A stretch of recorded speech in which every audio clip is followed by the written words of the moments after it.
제필메의 사이키델리카 이어서 합니다. 지금 2장이죠? 아닌가? 2장이지? 다음날 아침. 평소보다 기분 좋은 아침을 맞아 일을 하러 나가려던 순간 그제서야 깨달았다. 나는 가면 무도회에 대해 아는 것이 거의 없다. 네, 저번에 이제 뭔가 달걀을 도둑 맞아가지고 그걸 이제 찾아야 되죠. 가면 무도회까지. 물론 지식이나 소문 정도는 들은 적이 있다. 1년에 한 번씩 개최되는 축제로 봄과 함께 풍요로운 한 해를 기원하는 행사라는 것. 그리고 이 시기만큼은 볼그나 파르지의 이름을 내려놓고 모두가 사이좋게 웃으며 손을 마주잡는다는 것. 이라고 했었지. 하지만 실제로 체험한 적은 없다. 작년 가면 무도회 땐 뭘 했더라? 재작년에는? 그 전에는? 맞아. 나는 탑에서 살기 시작한 뒤로는 축제에 거의 참가하지 않았다. 기억하고 있을 리가 없지. 어린 시절에 참가했던 기억이라면 아직 어렴풋이 남아있다. 나는 프란시스카의 손에 이끌려 라반, 레비와 함께 축제를 구경하며 돌아다녔다. 같은 또래의 아이들과 함께 놀았던 것 같기도 하다. 갑자기 불안해졌다. 가면 무도회에 대해 아는 것이 거의 없는 내가 축제의 상징이라고도 할 수 있는 컬레이드 비어를 찾아낼 수 있을까? 아니지. 시작하기도 전에 불안해하면 어쩌자는 거야. 잘 모른다면 아는 것부터 차근차근 해나가면 돼. 가면 무도회나 컬레이드 비어에 대해 잘 아는 사람. 가장 먼저 떠오른 건 역시 그 사람밖에 없어. 누구? 라반? 아니면은 프란시스카? それでカレイドビアを探しているの？ 알려줬구나. 教会の神父ではないんだけど、その人に頼まれて。 마을의 대표이자 가면 무도회를 주최하는 사람. 거기다 20년 전에 컬레이드 비어를 직접 보기까지 한 사람은 프란시스카밖에 없다. 그 사람도 있잖아. 그 북부대공. 라반과 레비도 20년 전엔 아직 어린아이였을 테니까. 아니 얘네 성인 아니었어? 나 성인인 줄 알았어. 파르지 일족의 당주인 올가도 같은 조건을 갖추고 있긴 하지만 그는 이야기를 나누긴커녕 만나는 것조차 쉽지 않은 사람이다. カレイドビア、そんなものがあったかしら。私もよく覚えていないわ。ましてや誰が持ち出したかなんて。 프란시스카는 미안하다는 듯한 표정을 지었지만 이것도 귀중한 정보인지도 모른다. 프란시스카처럼 높은 위치에 있는 사람이 흐릿하게 기억하고 있는 게 전부고 누가 갖고 싶어 했는지도 모른다는 건 그만큼 수요가 적은 물건이란 뜻이겠지. もしよければ私の方でも探してみるけれど。いや、大丈夫だよ。これは俺が受けた仕事だし。そうね。私が自分から動くと若い子たちが騒ぎ、血気盛んな子もいるでしょうし。 일부러 이유를 말하지 않으려 했던 건데 눈치를 채고만 모양이다. 아주 잠깐이지만 그녀가 어두운 표정을 짓게 만들었다는 사실이 괴롭다. それじゃこのことはあなたに任せるわ。でも危ないことはしないでね。それと困ったことがあったら絶対に遠慮してはダメよ。ダメよ。約束する。ボルグとファルジの仲が良ければこんなことで困る必要もなかったのよね。仲良くなるためにマスカレードを成功させないとね。絶対に見つけてみせるよ。ありがとう。 프란시스카도 기억 못하는 거면은 올가도 기억 못하는 거 아니야? 그냥 다 기억 못해가지고 넘어가 없어도. 아 그런 게 있었나?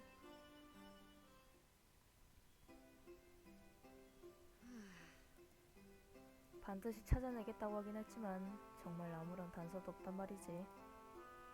나는 프란시스카와의 대화를 마친 뒤 광장으로 나왔다. 내 조수 어디 갔냐? 축제가 가까워진 탓인지 주변이 사람으로 가득하다. 떠들썩하면서도 기분 좋은 소리에 둘러싸여 있자니 나 자신이 주변에 동화된 듯한 느낌이 들었다. 겉모습만 봐서는 파벌 구분이 전혀 안 되네. 다 같이 한 마을에서 살고 있는데 왜 파벌을 나눠야만 하는 걸까? 사람들이 모두 사이좋게 지낸다면 이곳은 더 즐거운 마을이 될 텐데.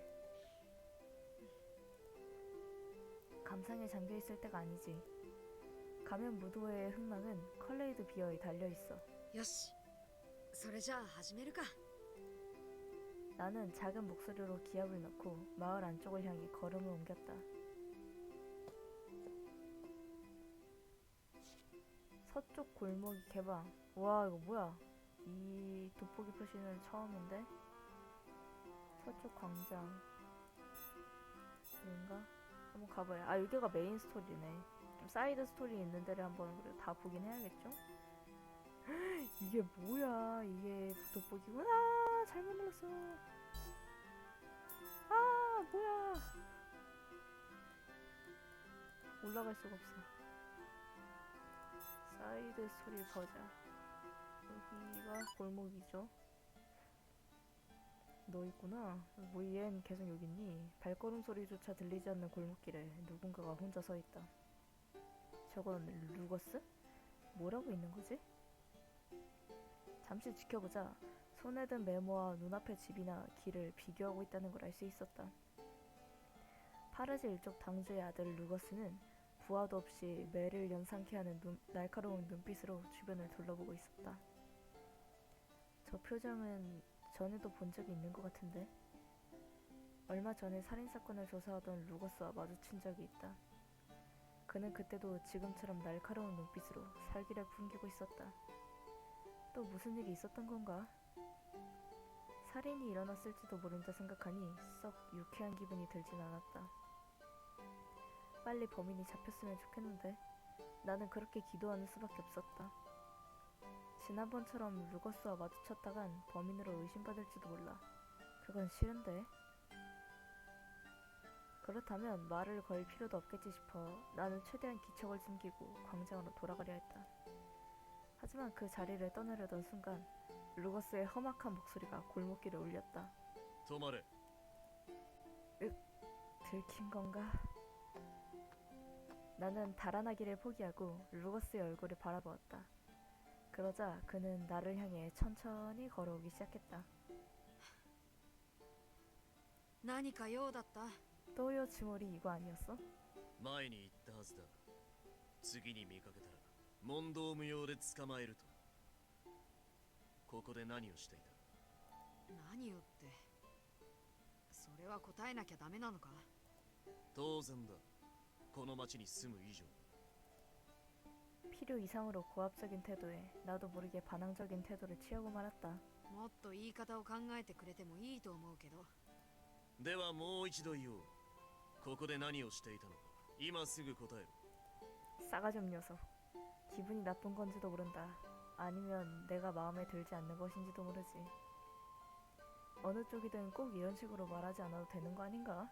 나는 불만을 씹어삼키며 사정을 설명했다. また事件のことを調べてるなら犯人だとか言われるのが嫌だし、さっさと逃げようとしてただけだ。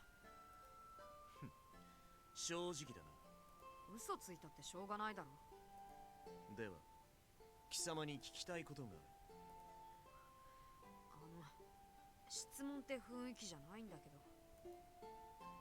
그는 내 말을 가볍게 무시했다. 여전히 사람의 말을 듣지 않는 남자다. ボルグの当主のフランシスカ並びにその息子たちについて。 무슨 말을 들어도 놀라지 않을 거라 생각했지만 순간적으로 사고가 멈추고 말았다. 何？知っていることを話せと言った。貴様はあの屋敷で育ったのだろう。そしてその息子たちとも血縁のように親密だと。それは間違いないけど、調べたのか？何のために？質問をしているのはこちらだ。ボルグどもが普段どのように行動しているか全て話せ。隠し立てしても無駄だ。 이거 근데 여기 찢어져 있는 거야? 왜 이런 옷을 입고 다녀? 옷 좀 제대로 된 거 입고 다녀라. 인상이 찌푸려졌다. 내가 왜 이런 말을 들어야 하는 거지? 마치 프란시스카와 라반, 레비가 범인이라는 것 같잖아. 知ってることは話しても構わない。でも犯人だと決めつけるような口ぶりはやめてくれ。それも俺のことじゃなくフランシスカたちのことを。貴様がどう感じようと構わん。ボルグの当主たちが殺人のあった夜何をしていたか、それさえ答えれば。聞きたいことがあるなら直接本人へ聞いたらどうだ。 오, 라반. ラバン。ボルグの跡取りか。 덕분에 살았다 싶어 기쁘긴 했지만 이 상황은 여러모로 곤란하다. 母上を訪ねたいというのなら正式に客人として迎えよう。隠すようなことは何もない。 라반. 俺への質問についても同じだ。聞きたいことがあるのならいくらでも聞いてくれ。このような路地裏での密談ではなく正式な場で全てを明らかにしようじゃないか。 라반. 狼の息子は形式にこだわるのが好きらしい。 아, 늑대 가문이었구나. 들개 가문이 아니라. 鷹は無法地帯に住む生き物だったかこちらにはこちらのやり方がある。優先すべきは何かと考えて動いているだけだ。な。人を導くつもりがあるのならその考えを周知する手腕もぜひ身につけてほしいものだ。 무서워. 보이지 않는 불꽃이 튀고 있다. 나도 방금 전까지 화를 내긴 했지만 이런 대화를 나눌 자신은 없다. 맞아. 나 쫄보야. 그런 생각을 하고 있자니 라반을 노려보던 루거스가 낮은 목소리로 입을 열었다. ならばこれだけは伝えよう。黒い影の一件においてボルグの当主も決して例外ではない。これ以上死体を増やしたくなければ夜は屋敷に閉じこもっている。それはどういう。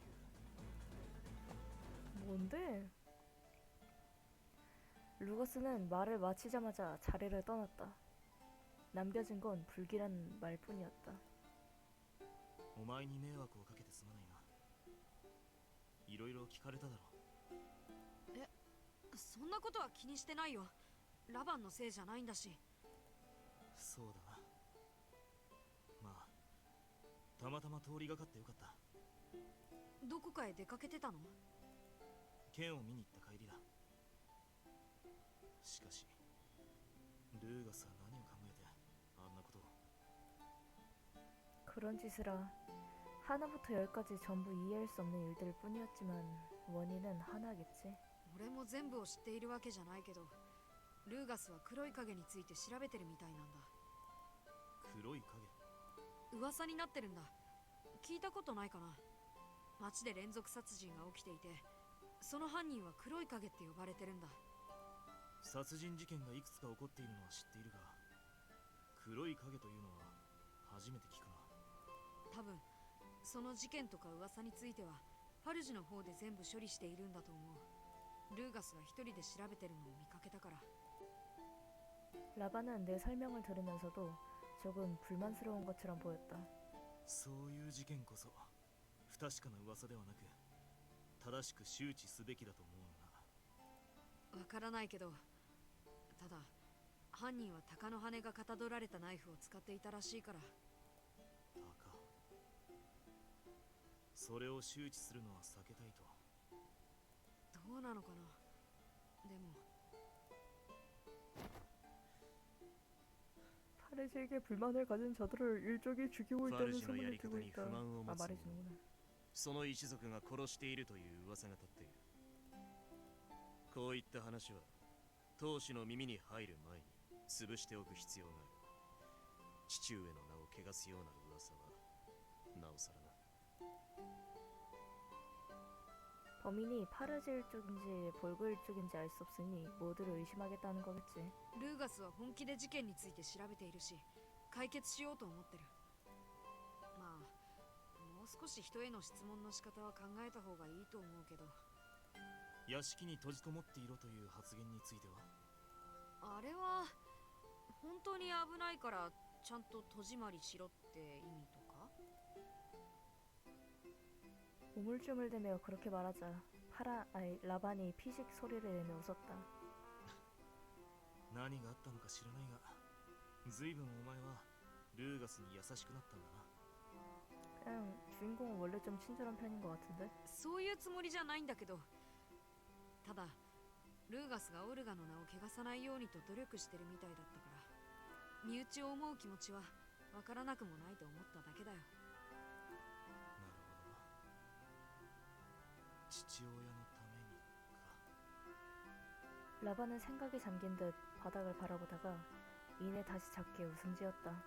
そう思える父親がいるのは羨ましいな。 아, 이런 갑자기 찌통을? ではこちらも少し調べてみよう。見回りも強化する必要があるかもしれない。詳しいところを教えてくれて助かった。 야, 근데 내 앞에서 가족 얘기하지 마라. 여긴 엄마도 없고 아빠도 없으니까. うん、仕事頑張って。じゃあまた。 지금부터 순찰을 돌려는 거겠지. 라반은 빠른 걸음으로 골목을 빠져나갔다. 하지만 나는 라반을 배웅한 뒤로도 위화감을 떨쳐낼 수가 없었다. 부럽다니, 루거스와 올가가? 라반은 올가도 루거스도 모두 싫어할 거라고 생각했었다. 라반이라기보단 볼글 쪽의 사람이라면 누구나 그렇게 생각할 거라고 여겼다는 게 맞겠지. 하지만 라반은 부럽다고 했다. 아, 그러고 보니 라반과 레비의 아버지는 なるほどな。まあいろいろあるのは分かったが、 우리 조수인가? 갑자기 등 뒤에서 목소리가 들려와 다급히 뒤를 돌아보았다. びっくりした。聞いてたのか？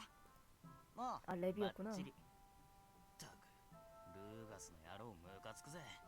思わず後ろから切りかかる隙をだな。 아직 애들 목소리를 외우지 못했어. レビー。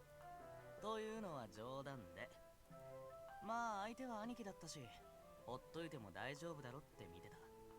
その辺はわきまえてるって。 레비 목소리 원래 이렇게 재민이 같았나? ねえ、レビー。レビーはルーガスとオルガが羨ましいと思う？ああ、今のやつか。どうだろうな。そもそも父親って存在が俺にはいまいちわかんないわけで。 잘 모른다는 말이 머릿속을 맴돌았다.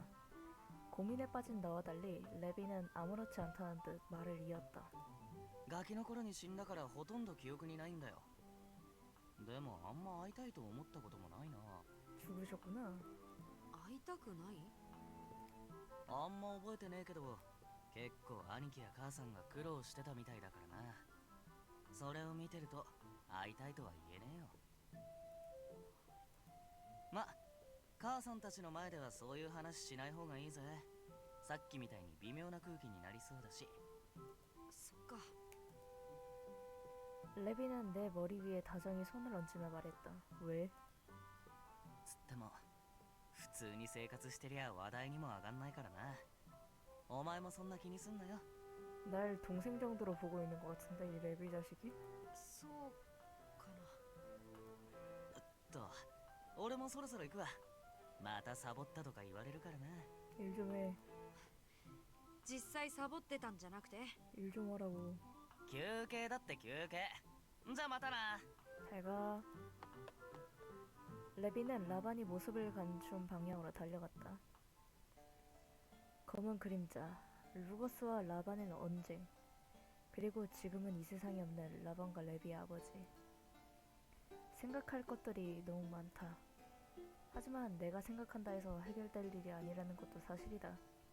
내가 맘대로 참견해도 될 문제도 아니다. 하지만 父親か。 정체도 얼굴도 알 수 없는 사람, 한 번도 만난 적이 없는 내 아버지에 대해 마음대로 상상하는 것 정도는 괜찮겠지. 어떤 사람일까? 루거스가 올가를 존경하듯 믿고 따를 수 있는 사람이었을까? 아니면 라반과 레비의 아버지처럼 별로 만나고 싶지 않은 사람이었을까? 어떤 얼굴로 웃었을까? 어떤 걸 좋아했을까? 만약 함께 살았다면 어떤 식으로 생활했을까? 아침에 일어나서 인사를 건넬 때 어떤 식으로 말을 걸었을까? 잠들기 전엔 어떤 말을 해주었을까? 무서운 꿈을 꿨을 때는 어떤 식으로 달래주었을까? 온갖 상상을 하며 천천히 눈을 감았다 떠보았지만 아버지의 환영은 보이지 않았다.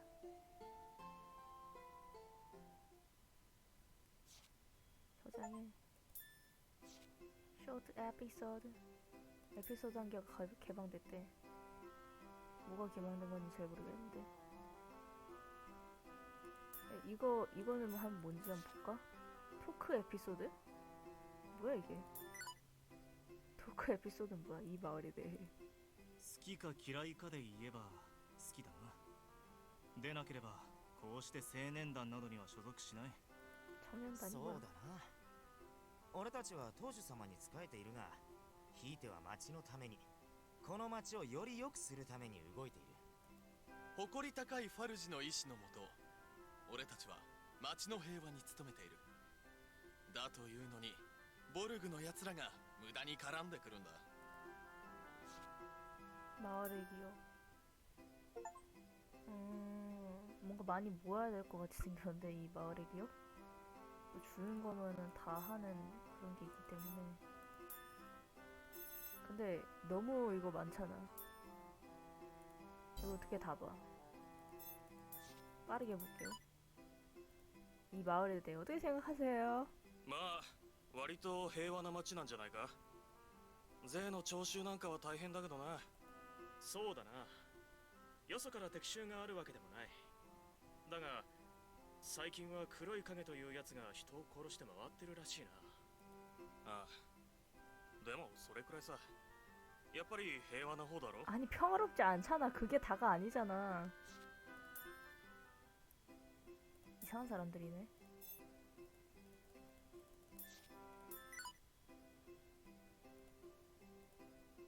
ああ、ボルグについてだ。あいつらのせいでこの町は雰囲気が悪くなっちまってんだよ。 아니 이 골목에 사는 사람들은 죄다 파르지 일족밖에 없는 거야? 파르지 파벌밖에 없는 거냐고. 何かにつけてはファルジに突っかかってきやがって。争いが多いのはあいつらのせいじゃねえか。たく目障りな奴らだぜ。あんな奴らの話なんか出すんじゃねえ。胸くそ悪い。 북쪽 골목 이거 안 되겠네.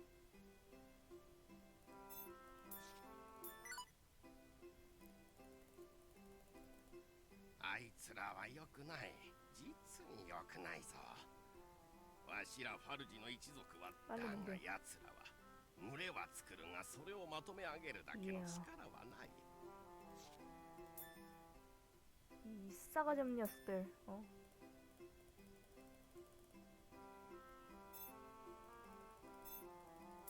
잘 안 놀려줘. 일파에 대해 어떻게 생각하시나요? ボルグは敵よ。 적이야? それ以外に何があるって言うんだい。あ、すまないね。 어머. 少し前に夫が誰かに殺されたんだ。犯人はわからない。でも少し前にあそこの当主と揉めたんだよ。 안타까운 일이네요. だからその報復だろうさ。それにあんなむごいことができるのはボルグに間違いないよ。 야, 원래부터 근데 볼고를 싫어했던 것 같긴 함. 마을의 기억은 근데 어디다 쓰는 건가요? 짱겼어. 파라이즈 호텔. 교회 한번 볼까? 엘리. 엘리 왜 여기 있어?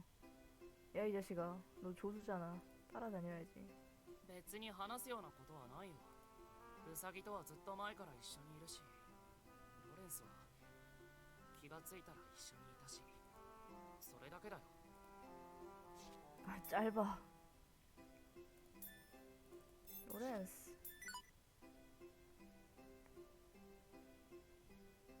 二人とはずいぶん長い時間を一緒にいたけど、初めて会った日は今でもちゃんと覚えているよ。忘れられない日だ。これ以上は今は語るべきじゃないかな。またどこかで話してあげるよ。 너도 물건 세벼졌니?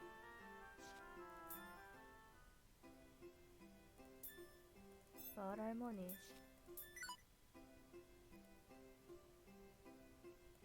町については特になんとも。強いて言うなら、最近この辺りに殺人鬼が出ているよね。あなたも夜は出歩かない方がいい。ほら、そこの路地。この間一人死んでたそうだよ。ワルディの青年団も夜に見回りをしてくれているけれど、用心するに越したことはないからね。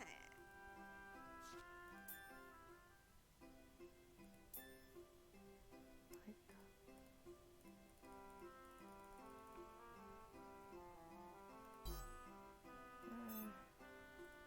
수전 먼저 돌릴까? 골동 분장. 이 아저씨. 何をお探しですかな？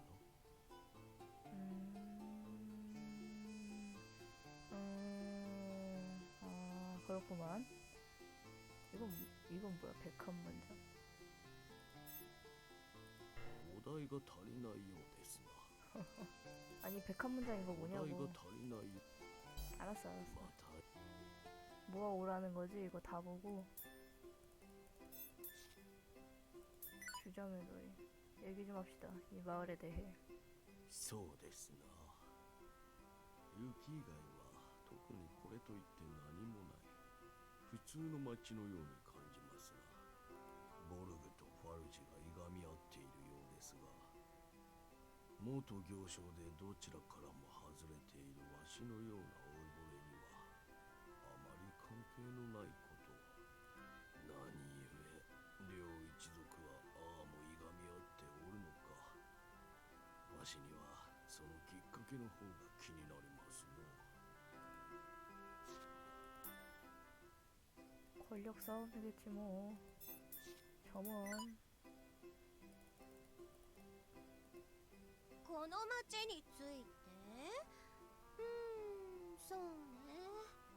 それぞれの一族同士だったら仲はいいんじゃないかしら。でもボルグとバルジが揃うとお店で喧嘩をするの。あれはやめてほしいわね。まあしょうがないんだけど。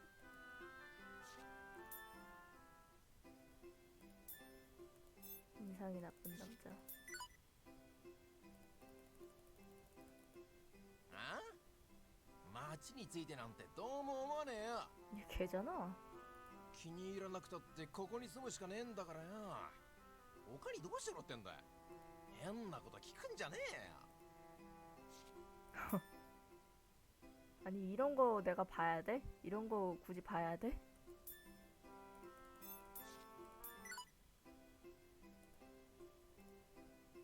いろんな奴らが住んでるな。ボルグやらファルジやらで対立してるが、俺の店で飯食うならその間はどっちもただの人間だ。店長はボルグとファルジがお店で喧嘩すると首根っこひっつかんで外に放り出すのよ。うちの店に派閥を持ち込むなってね。酔っ払いの喧嘩なら構いやしねえが、飯食ってる時くらいは飯がまずくなる喧嘩は外に放り出すのが正解だろ。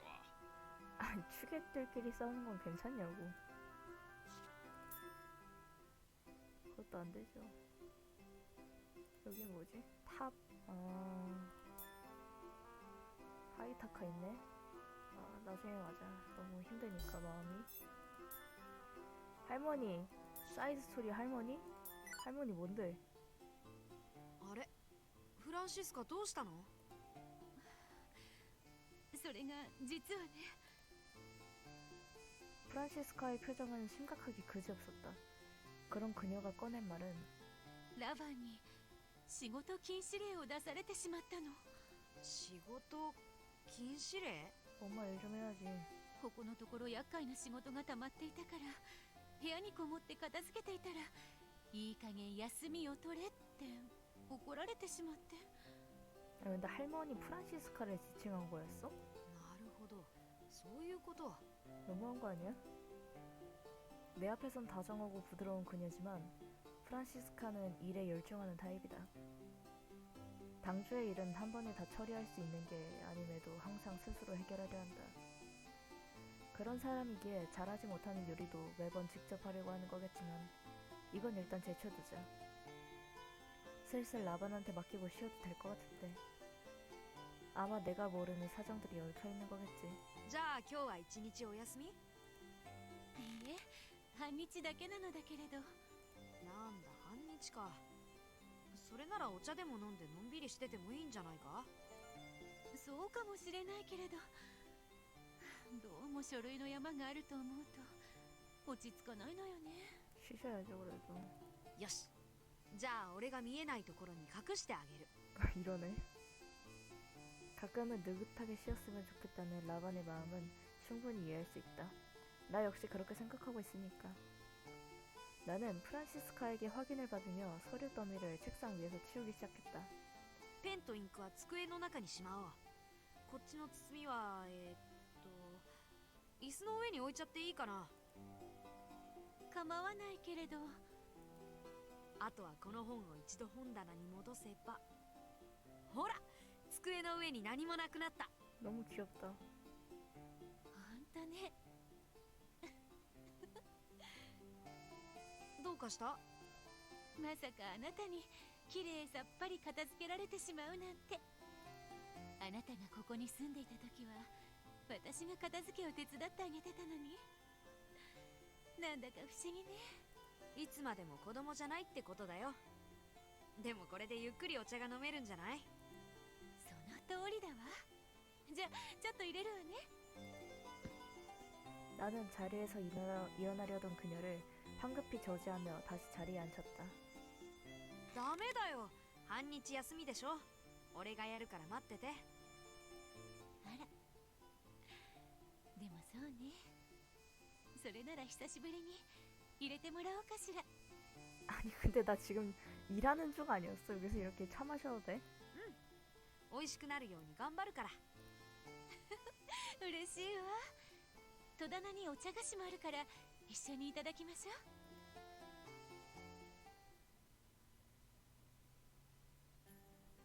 흰 찻잔 안에서 짙은 오렌지빛 액체가 찰랑인다. 나는 찬장에서 꺼낸 과자를 책상 위에 내려놓았다. たまには息抜きも必要だよ。当主の仕事は休みなんてないようなものだし。その分時間の自由は利くわ。いただきます。いただきます。おいしい。あなたのお茶を飲むなんていつぶりかしら。 저도 좀 마실게요.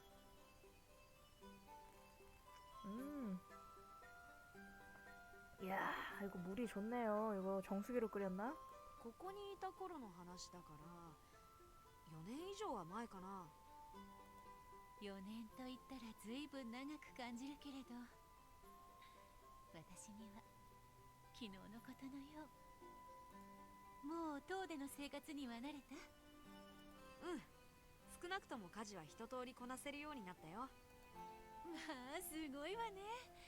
私なんてお料理ぐらいしかできることがないのに。 하인이 있으니까요. 아, 차와 함께 과자를 베어 물자 입안에 은은한 단맛이 퍼졌다. 甘くて美味しい。いただき物なのよ。普段あまり食べないでしょ。どんどん食べてね。 탑에서는 꿀이나 설탕을 쉽게 얻을 수 없다. 둘 다 고가품이기 때문이다. 이렇게 가끔씩 먹을 기회가 생길 때마다 죄책감이 들 정도다. なんだかもったいないな。何言ってるの。食べずにしまい込む方がもったいないわ。 자, 어서 먹어 라는 말과 함께 내 앞에 끊임없이 놓이는 과자를 거절하는 것도 좀 그렇다 싶어 감사히 먹기로 했다.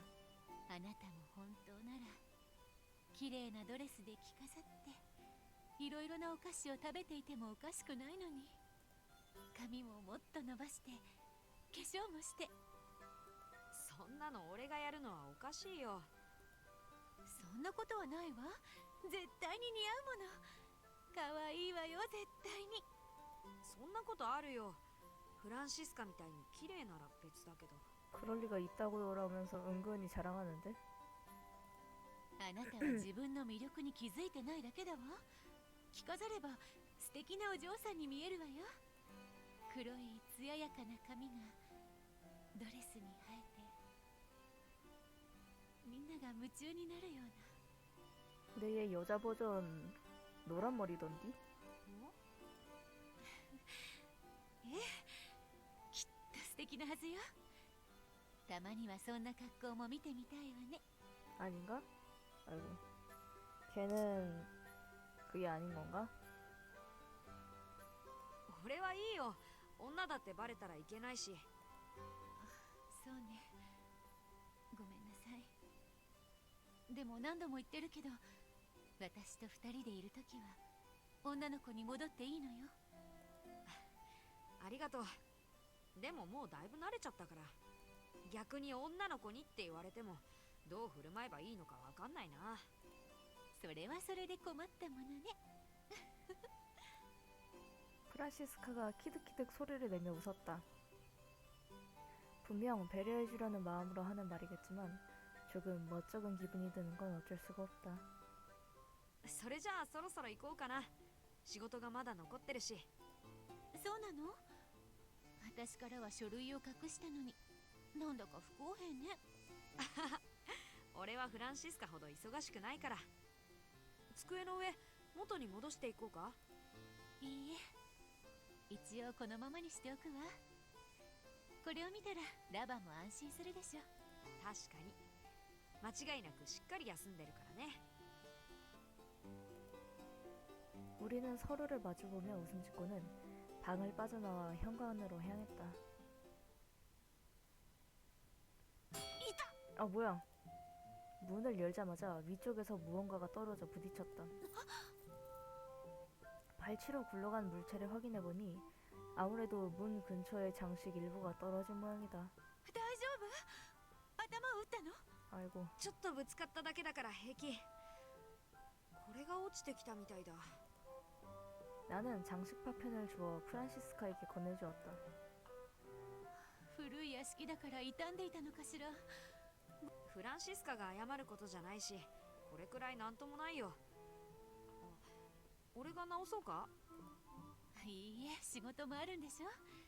後で誰かに直してもらうから気にしないで。 아까 스쳐 지나간 하녀도 식재료를 정리하느라 바빠 보였는데 뭐 프란시스카가 그렇게 말하니 어쩔 수가 없지. 나는 가볍게 고개를 끄덕이고 그 자리를 떠났다. 프란시스카는 또 오라며 웃는 얼굴로 손을 흔들어 주었다.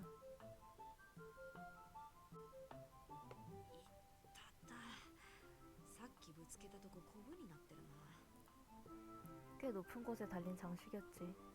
그걸 고치려면 먼저 발판을 준비해서. 광장까지 돌아온 건 좋았지만 아무래도 신경이 쓰인다. 프란시스카 혹시 본인이 고치려고? 추측에 불과하긴 하지만 가능성을 완전히 부정할 수가 없다. 이래저래 고민하던 나는 결국 저택으로 돌아가려.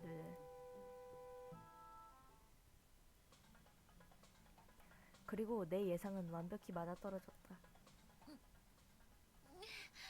もうちょっと右かしら。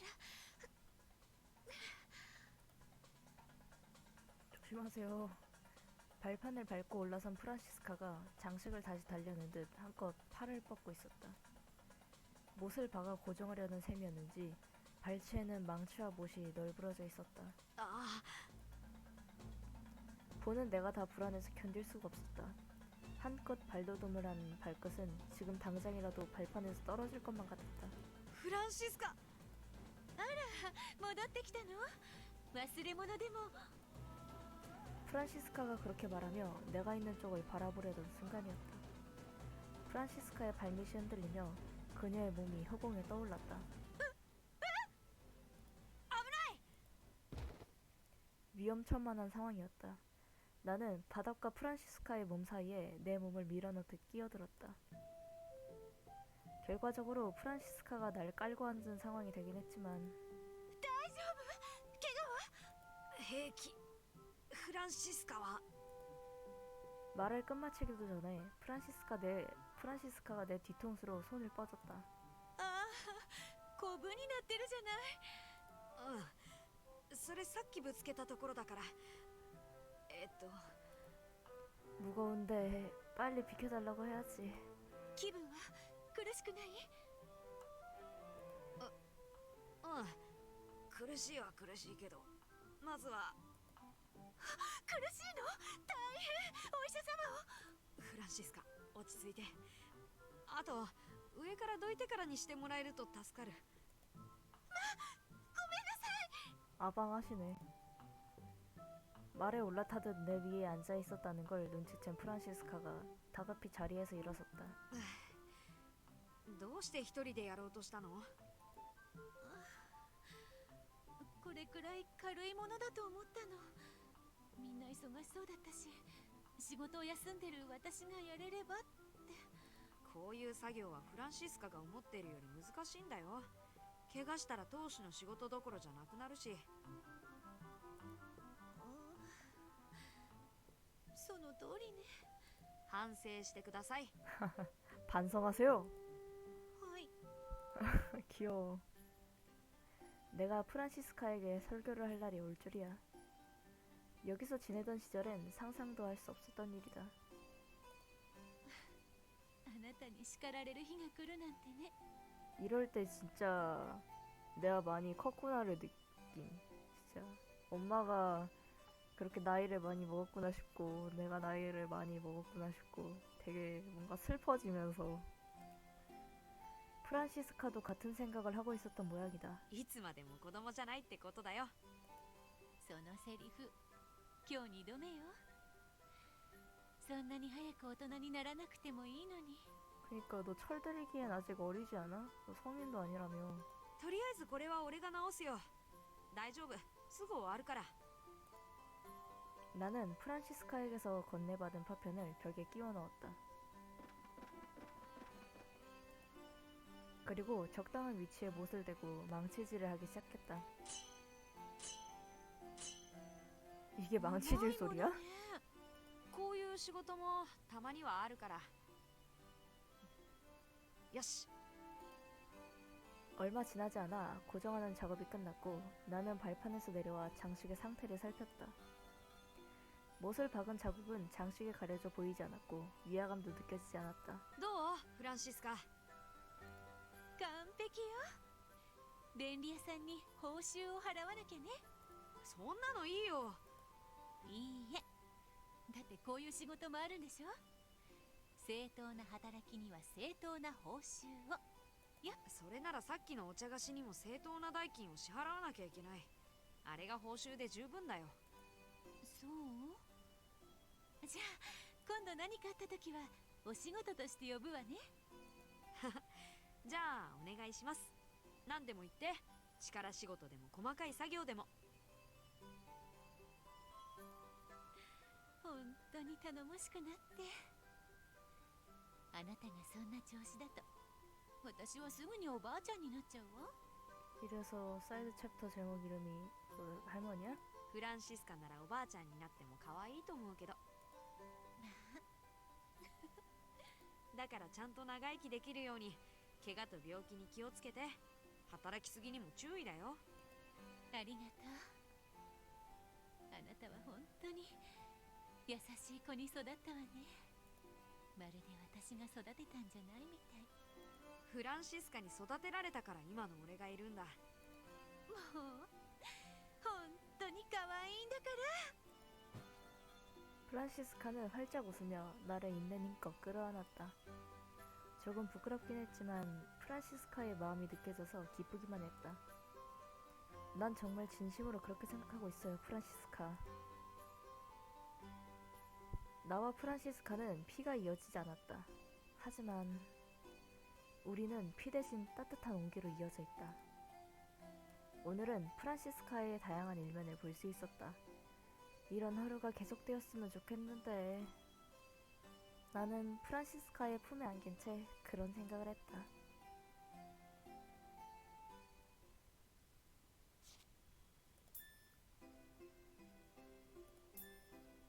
라반도 있네? 라반 이래? 좋아하는 음식 뭐야? 好きな食べ物、肉料理は好きだな。そこにエールもあるとなおいい。 너희 성인 아니잖아. 야, 이 세계는 빡세네. 성인 아니어도 막 먹고. そういえばレビは肉が苦手なようだな。あの年で好き嫌いをするとは困ったものだ。 오히려 레비가 고기를 좋아할 것 같았었는데 왜네? 俺は別に苦手なものはない。大概のものはうまいと感じるが、母上の料理だけはどうしようもないな。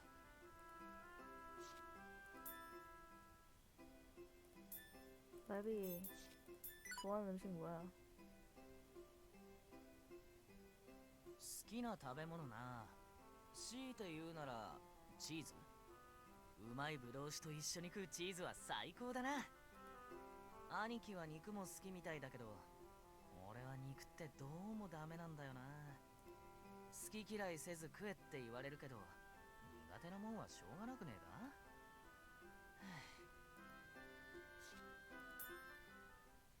잘 먹어야지 잘 크지. 프란시스카. そうね。どう思っているかと言われると、私の立場としても難しい話になってしまうけれど、私自身としてはファルジュの一族とも仲良くなれたらってそう思っているわ。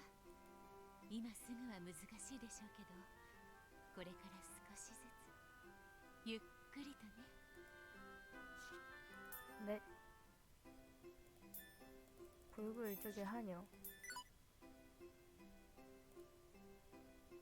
フランシスカ様は両一族が和解できるように日々努めていらっしゃいますね。ファルジの一族にはその意識はないようですが、ボルグとファルジで全く交流がないわけでもありませんし、いつかフランシスカ様の夢が叶うことを私も祈っています。あなたも何か困ったことがあればボルグの一族を頼ってくださいね。 네. 여기도 끝. 그러면은 많이 남았네요. 광장 한번 가볼까? 불그 작용단. 이게 여기가 레비 라반이었나?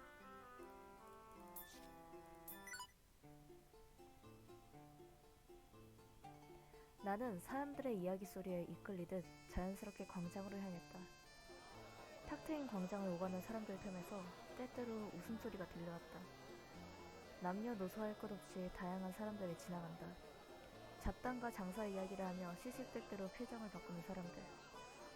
지금 이 순간만큼은 누가 파르지 일족이고 볼그 일족인지 구분할 수가 없었다. 여긴 평화롭구나. 세금 징수 때문에 소란이 일어나긴 했지만 지금은 대부분 진정된 모양이다. 언쟁이나 대립은 여전한 것 같지만 광장만큼은 즐거운 이야기가 넘쳐흐르는 장소가 되었으면 좋겠어. 나는 광장 한켠에 자리를 잡고 앉아 지나가는 사람들을 바라보며 그런 생각을 했다. お兄ちゃん、お花どうぞ。 소리가 들려온 쪽을 바라보니 작은 여자아이가 사랑스러운 미소를 지으며 서 있었다. 손에는 종이를 접어 만든 꽃을 쥐고 있었다. 俺にくれるの？うん、上手にできたから。 귀여워. じゃあもらおうかな。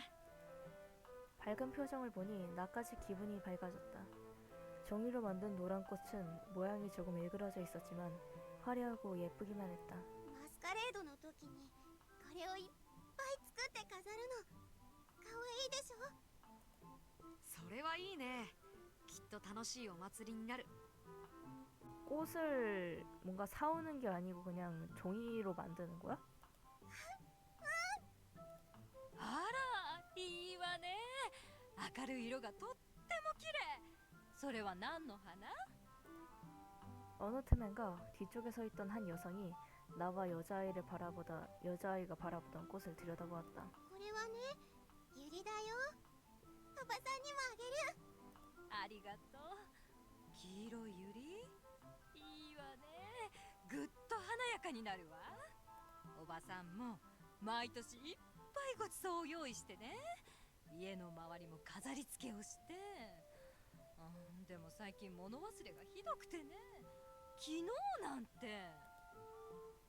전혀 관계없는 이야기가 시작되고 말았다. 여자아이는 관심이 없다는 듯 내 무릎에 달라붙어 꽃을 접는 방법을 알려주고 있었다. 귀여워. この時にね、ひっくり返すと上手にできるんだよ。 정말 평화롭네.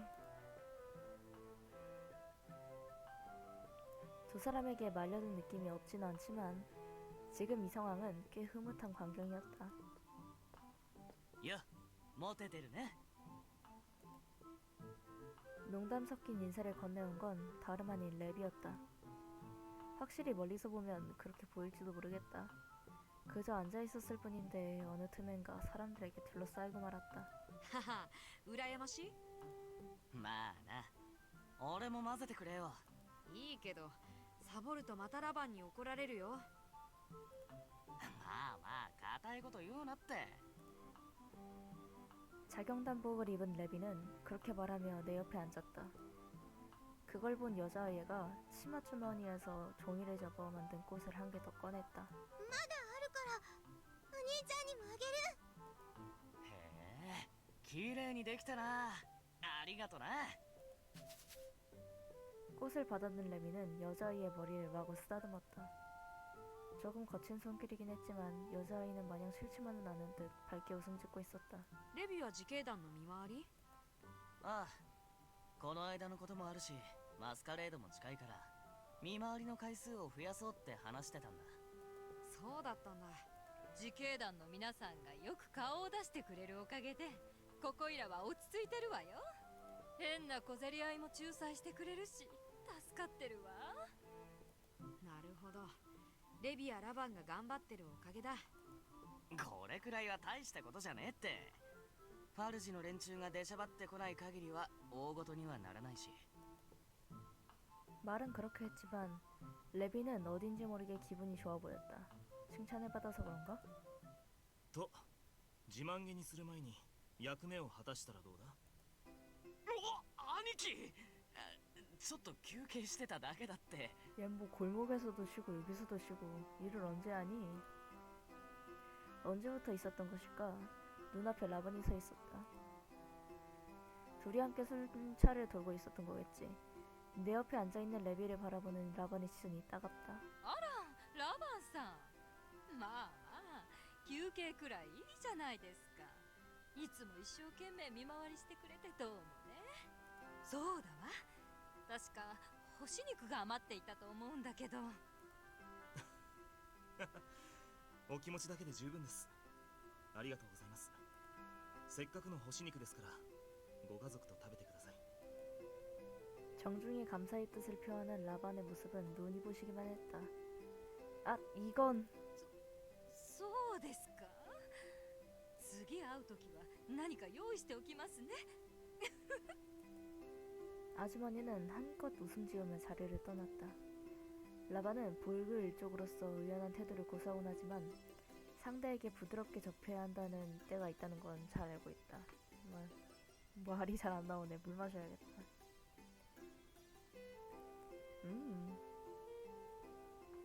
이야, 뭐 고드름 녹여서 만든 물인가 너무 맛있네. 그래서 인망이 두터운 거겠지. 특히 저 나이대의 여성에겐 더욱.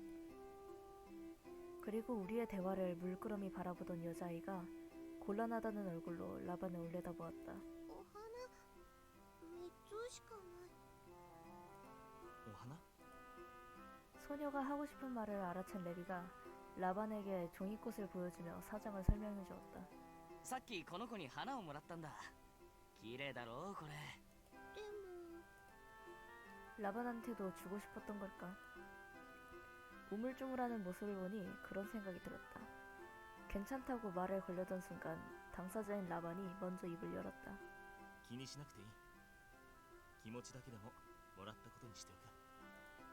それに俺にとっては君の笑顔も花と同じだ。さあ笑ってみせてくれ。 이러네. 진짜. 헉 이러잖아. 이보셔 이러잖아. 라반의 말이 기뻤던 거겠지.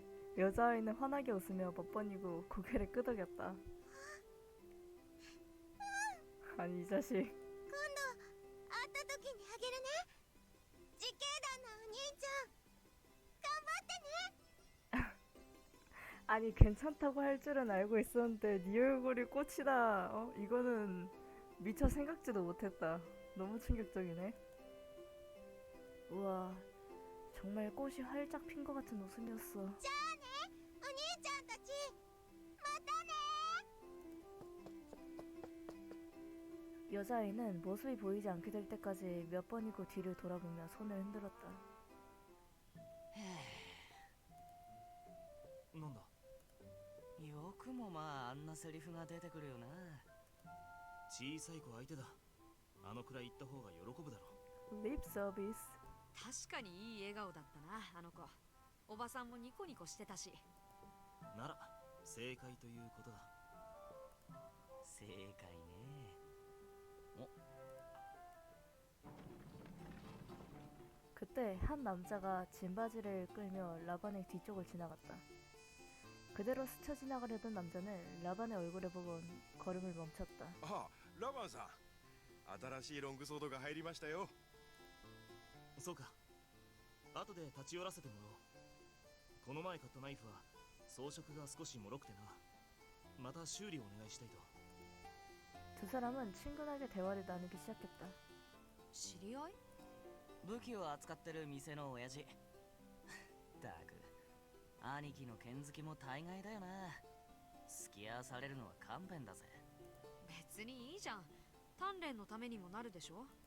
お前曲線の剣で鎧の隙間をつくのと体剣で叩き割るのどっちが効率いいかって話よ。ああ。しかも兄貴の腕力基準だぜ。俺興味ねえし鉄叩き割るの無理だし。 아, 그런 거야? 제 라반은 그러면은 검으로 갑옷도 부술 수 있는 거야? 대단한 걸? ところで主人、荷台の紐が緩んでるんじゃないか？ 짐바지를 잘 보니 묶여있던 통 중 하나가 당장이라도 떨어질 듯 기울어져 있었다. ありゃ、しっかり結んだと思ったんだけどな。縛り直した方がいい。貸してみろ。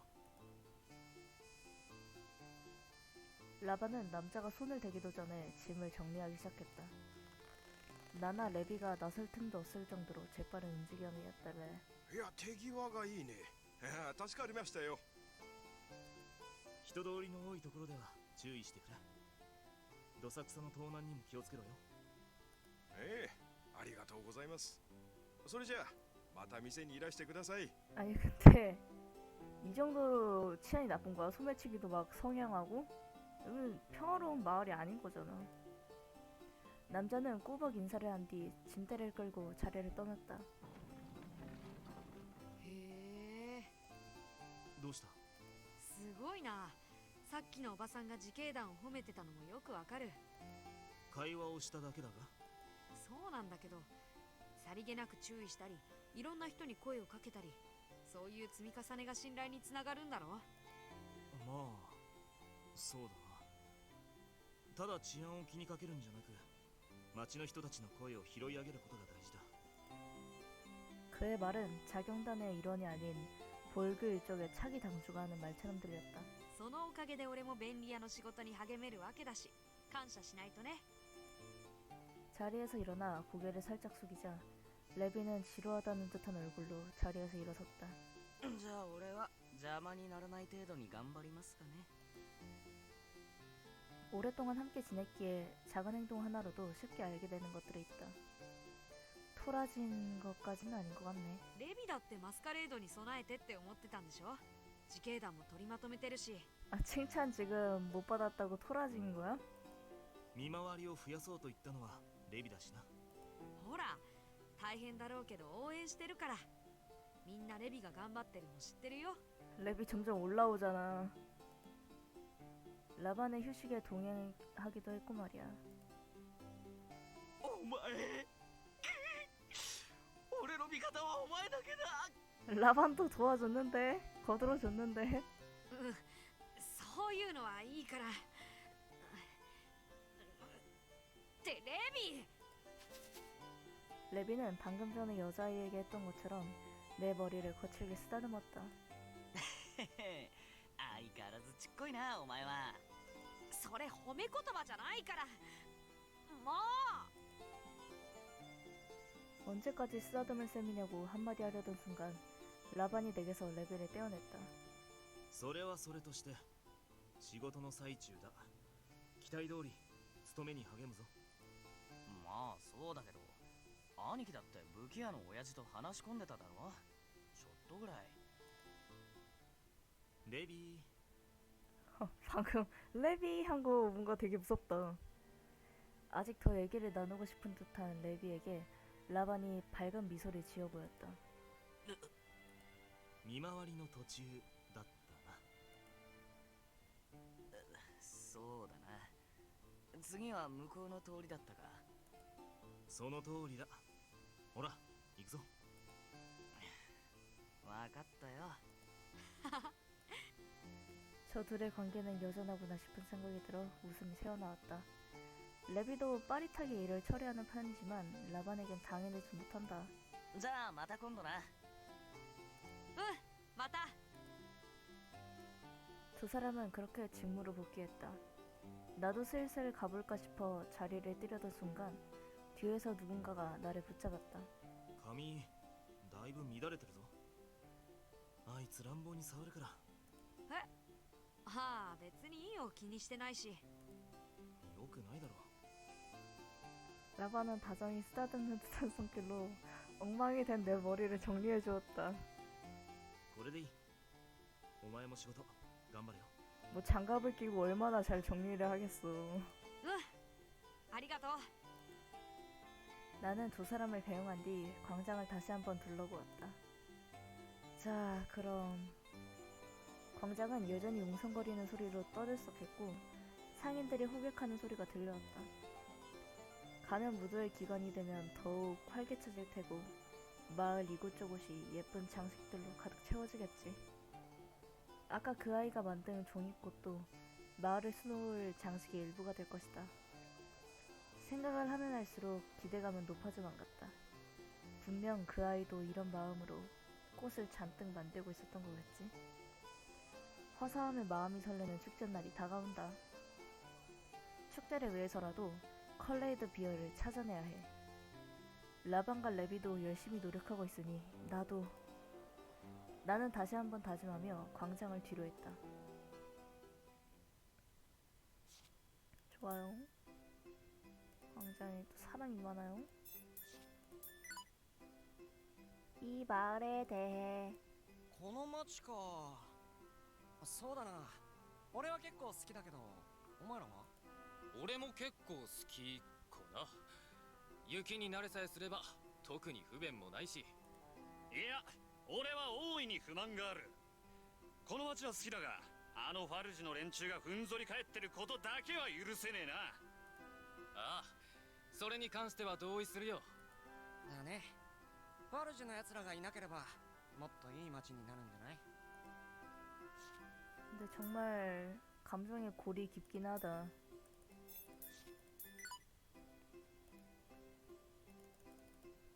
そうだな。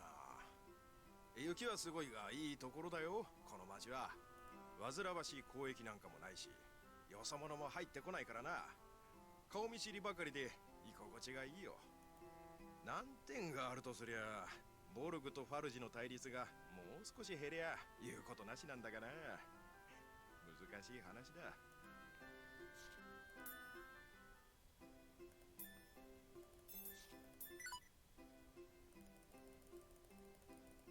この町について？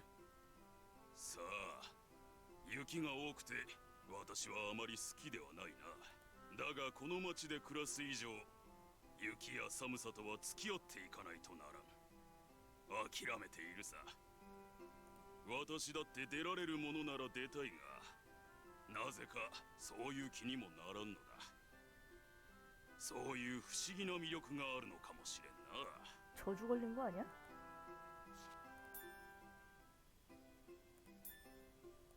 볼급합을 남자.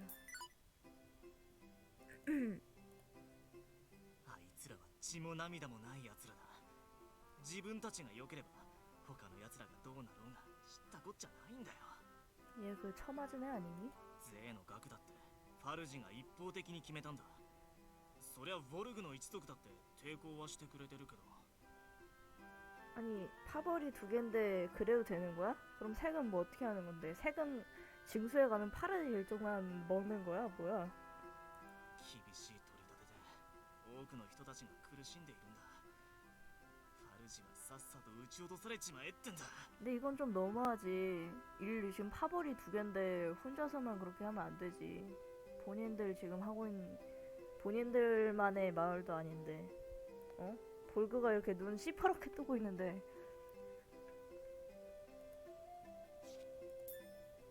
너무했네 파르지가. 중년 남자. 내려주세요. 중년 남자. この町について。ああ、そうだな。この町は昔からボルグとファルジが対立しているよ。俺は正直よくわからないけど、うちは親のもっと前の世代からファルジの派閥にいるんだ。どちらかにつかないと自分の身が危ないからね。 위험해진다는 게 뭐지? どちらかについていれば互いの報復を恐れておいそれと手は出せないだろう。俺も若くはないからね。揉め事はごめんなんだよ。 아니 그 정도야? 하나 들어가면 뭐 모르는 사람이어도 이 사람을 지켜주자는 그런 마인드? 무서운데?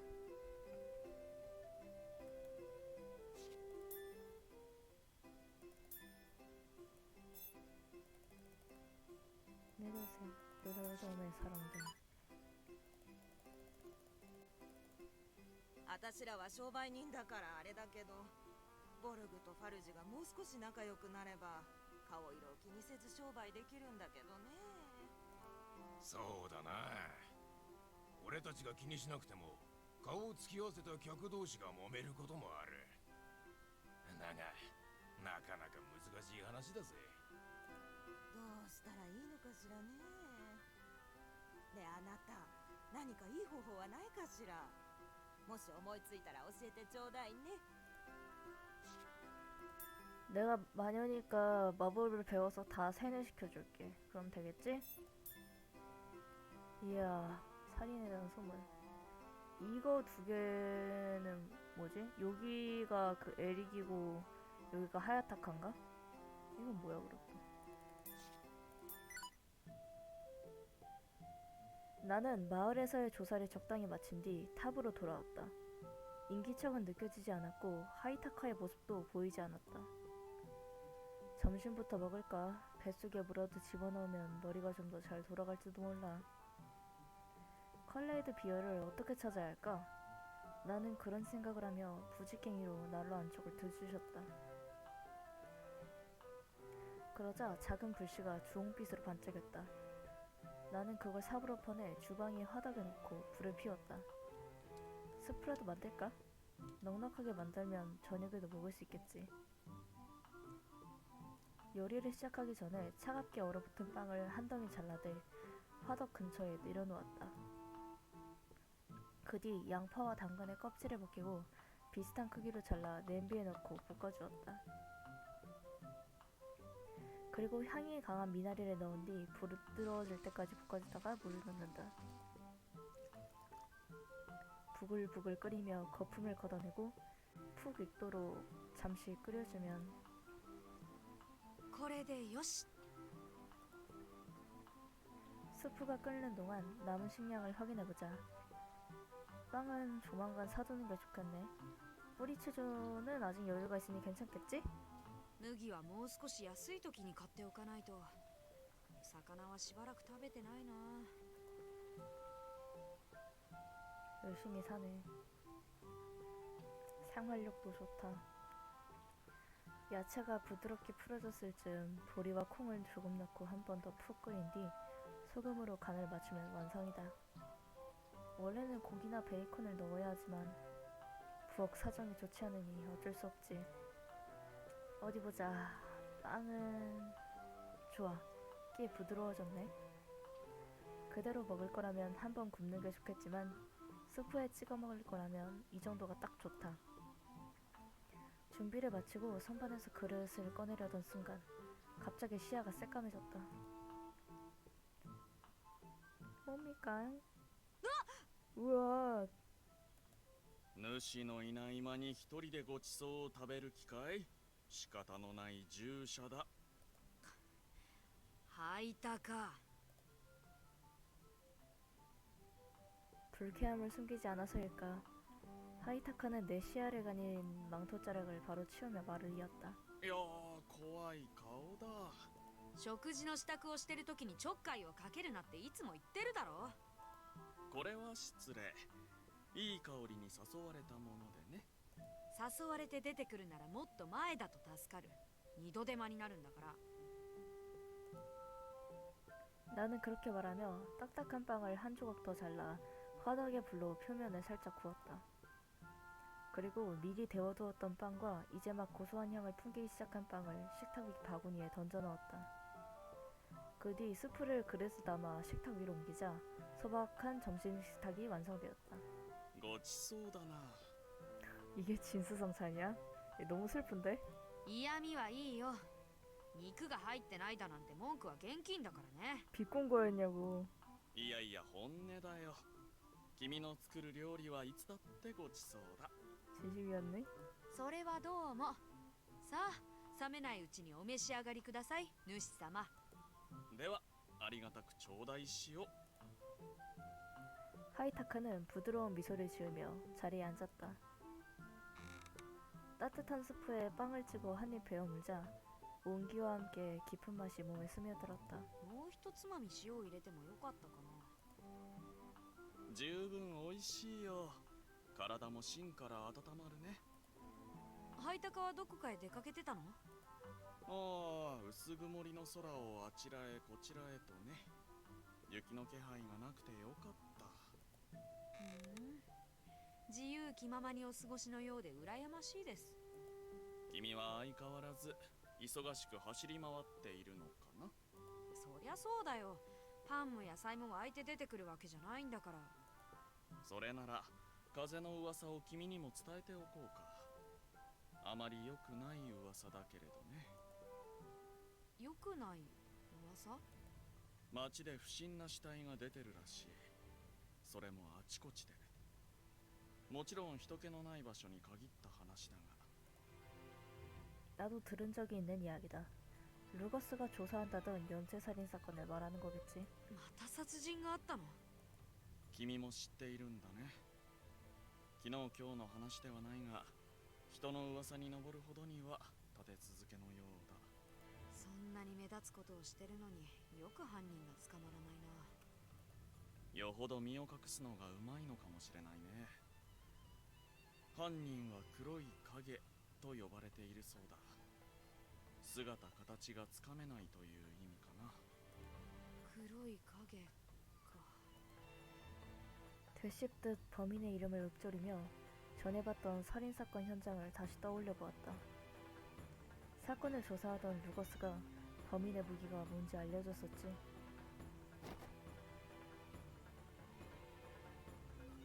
連続殺人の犯人が。殺人？貴様が犯人でないの？さっさとどこかへ行け。次に見かけたら問答無用で捕まえるぞ。待って、どうしてルーガスがわざわざ？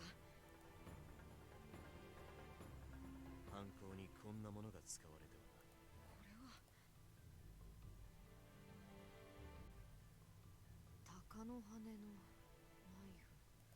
ナイフ？それがどうかしたのかい？犯人が使った凶器が鷹の羽をかたどったナイフだと聞いたんだ。どうもそれが引っかかって、そのせいで犯人はファルジの一族じゃないかと言われてるらしい。なるほどね。鷹の羽か。でもファルジがそんな分かりやすいことをするとも思えなくて。どちらにしても派閥の対立は深まりそうだ。하이타카는 고개를 작게 끄덕이며 다시 한번 스프에 빵을 적셨다. 그대로 대화가 끊어졌고 하이타카가 갑자기 입을 다문 것이 신경 쓰였지만 일단 식사를 계속하기로 했다. 見てくればかり派手な食事よりも温かく心に残る食事が好ましいな。え？外見にばかり目を向けてはいけないね。見えるものが全てではなし、人の心の闇というものは可視することはできないのだから。 확실히 나는 요리를 예쁘게 만들기보단 맛과 비용을 더 중요하게 여기긴 하지만 아마 그런 얘기를 하려는 게 아니겠지. 나는 아무 일도 없었다는 듯 식사를 계속하는 하이타카의 얼굴을 빤히 쳐다보았다. 무언가의 의미를 담고 있었을 테지만 사건에 관한 것들과 연관지어 생각해봐도 무슨 뜻인지 알 도리가 없었다. 파르지 일족이 버린 짓이 아니라는 건가? 그렇게 생각하게끔 술을 썼을 가능성도 충분히 있긴 하지만 애초에 이렇게 작은 마을에서 살인을 몇 번이고 저지르는 건 날 잡아달라고 외치는 거나 마찬가지잖아. 마음속 어둠이라. 나도 모르게 앓는 소리를 내자 하이타카가 이쪽을 바라보며 웃었다. ほら、スープが冷めてしまうよ。誰のせいだと。食事時にする話でもなかったね。このスープは夜にもいただけるのかな？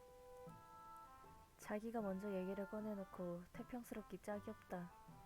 어느 틈엔가 스프 그릇은 비어있었고 빵이 담겨있던 바구니도 텅 비어있었다. 야, 이 자식아. 多めに作ったから。では夕飯を楽しみにしておくよ。腕のいい料理人がいると時が過ぎるのも楽しいものだ。 이 식충이 녀석. 俺は料理人じゃない。 나는 입을 삐죽대며 테이블 위를 정리하기 시작했다. 정리를 마치고 외출 준비를 하고 있자니 하이타카가 의자에 앉아 책을 읽고 있는 모습이 눈에 들어왔다. 어느 틈엔가 화덕에서 불씨를 옮겼는지 난로에서 소리를 내며 불꽃이 타오르고 있었다. また出かけるのかい？たまにはゆっくり座って本でも読んだらどうかな。ハイタカはゆっくり座ってられる口実が欲しいだけだろ。俺は仕事があるから。そうか、それは残念だ。君も興味を持ちそうな文献を見つけたのに。え、何？ほら、これだよ。マッシュポテトを付け合わせに塊肉の蒸し焼きを薄切りにして頬張るとえも言われぬ味がする。 이 자식 비꼰거 맞았잖아. そんなことどこにも書いてないけど。私には見えるんだが、おかしいな。 돈 벌어와. おかしいなじゃない。やっぱり肉が食べたいって話じゃないか。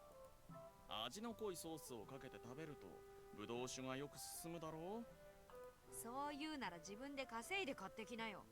塊肉一つでパン何個買えると思ってるんだ。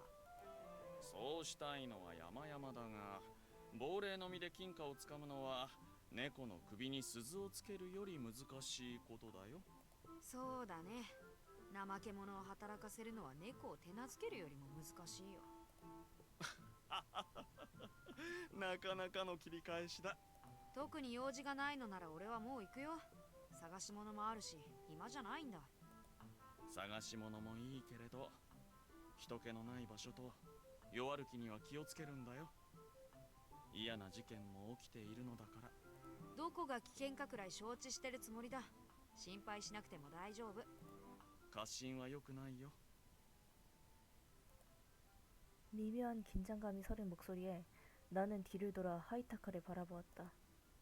그는 그런 나를 바라보며 온화한 미소를 지었다. どんな服を着ていても君は女性なのだからね。無茶はいけないよ。 갑작스러운 충고에 말문이 막히고 말았다. 이런 식으로 대할 때면 반박할 말이 떠오르질 않는다. あまり心配をかけさせないでほしいな。私は君がいないと生きてはいけない。 밥 좀. それはなんとも実感のこもった話だ。当に料理人と従者は必要だもんな。その通り。霧が深くなる前に早めに戻っておいで。分かったよ。ちゃんと気をつけるから。いい子だ。 하이타카가 이상한 소리를 하는 건 늘 있는 일이다. 하지만 여자로서의 날 진지하게 걱정해주다니 별거 아니라고 생각하고 있음에도 왠지 모르게 귀가 뜨겁다. やはり私の隣で温まってから行くかい？結構です。じゃあ行ってきます。行っておいで。 내 마음이 다 보인 듯한 말투가 조금 거슬리긴 했지만 나는 뒤를 돌아보지 않고 그대로 탑을 빠져나왔다.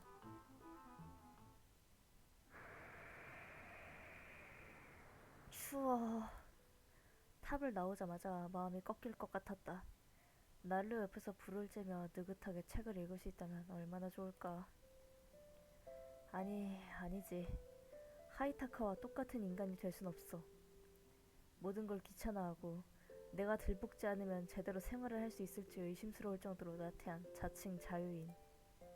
자기 입으로 그렇게 말한 정도니 말 다 했지. 그래도 뭐 상냥하다면 상냥한 편이지. 참 애가 착해, 서하가. 문득 그런 생각이 들었다. 그저 짐덩어리에 불과한 사람이라면 가까이 지내고 싶지도 않았겠지. 그래? 얼어붙은 듯한 추위로부터 달아나 들어왔을 때 아무런 소리도 나지 않는 어둠이 두려운 밤에 언제나처럼 웃는 그가 기다리고 있을 거라고 생각하면 몸의 떨림도 조금은 잦아들겠지. 어느 틈엔가 추위를 잊은 나는 마을을 향해 걸어나가기 시작했다. 이야, 좋아요. 근데 하나가 더 있네요. 이건 뭐야? 이 눈 표시. 우리 구제불능의 하이타카를 봅시다. 몇 번이고 탑과 마을에 오가려니 좀 피곤하네. 눈이 쌓인 숲속을 걸으면 체력이 소모된다. 하지만 반드시 돌아가야 하는 이유가 있으니 얌전히 돌아오는 수밖에 없었다. 하이타카 안에 있으려나? 그런 생각을 하며 눈을 털어내고 짐을 고쳐맨 뒤 문을 열었다.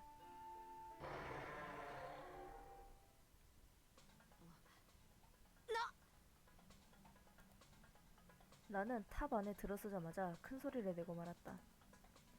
바닥에 점점이 깃털이 떨어져 있었기 때문이다. なんでこんなところに羽が? 설마 닭이라도 날아든 걸까? 이렇게 눈이 많이 쌓였는데? 그럴 리가 없어. とにかく 나는 탑으로 돌아온 목적을 달성하기 위해 주방 한켠에 짐을 내려놓고는 빗자루로 깃털을 쓸어 모으기 시작했다. 깃털의 흔적은 탑의 입구를 시작으로 부엌과 창문, 난로 근처를 지나 의자까지 이어서 있었다. 그 의자엔 하이타카가 앉아 있었고 그는 느긋하게 유리병을 바라보고 있었다. 범인이 누군지는 확실히 알겠어. 나는 빗자루를 힘껏 쥐고는 빠른 속도로 바닥을 청소했다. 이윽고 의자 근처에 다다른 나는 크게 소리쳤다. 하이타카! 돌아와서 빗자루로 청소까지 했는데 하이타카는 그제서야 내가 돌아온 걸 눈치챘다는 듯이 대답했다. よう、おかえり。今日はずいぶん早いんだね。まだ仕事は終わってない。食料を分けてもらったのと報酬を少し多めにもらったから一度お気にってそうじゃない。そんなに慌ててどうしたんだい？落ち着くためにお茶でも入れようか？ 차 끓일 줄은 알아? どうせお茶を入れるのは俺だろ。 이 자식이 말이야. 私は茶葉のある場所を知らないからね。 좀 알아두라고. 평소와 똑같은 대화였다. 늘 있는 일이긴 하지만 지금은 그런 말을 듣고 싶지 않았다. とりあえずこの散らばった羽を何とかしてくれ。羽？ 그는 그제서야 눈치챘는지 바닥에 떨어진 깃털을 집어들었다. 대충 쓸어내긴 했지만 여전히 바닥 여기저기에 깃털이 떨어져 있다. 気づかなかった。生え変わりの季節かな。 아니 네 거였냐고. 生え変わりって言っておくけどうちじゃ鳥は飼えないからな。場所もないし餌もお金がかかるんだし。でその鳥はどこに？そうじゃないよ。今日は鳥の姿で出かけていたからね。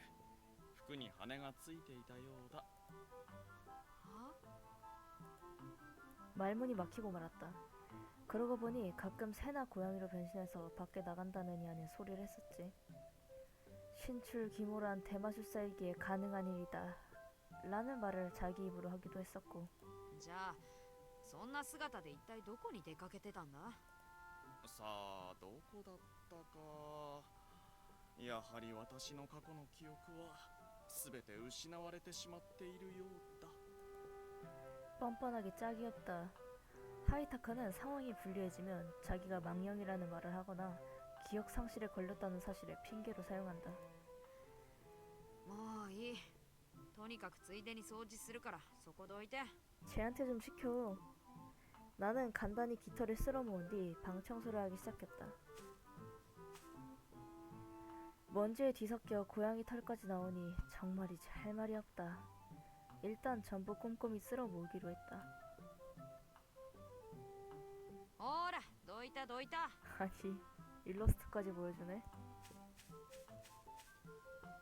의자에 앉은 하이타카의 벌치를 쓸기 시작하자 그는 곤란하다는 듯 발을 치우더니 선반쪽으로 달아나 버렸다.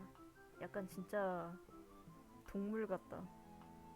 この部屋では主が追いやられるらしい。掃除中くらいは従者に従ってください。 책상 주변과 창문 근처에 청소를 마친 나는 벽 쪽을 향해 움직였다. どうも追い回されてる感じがするな。順に入ってるだけだ。次は棚の前。おっと、大きなゴミがあるな。全部吐き出さないと。 진짜 웃기네.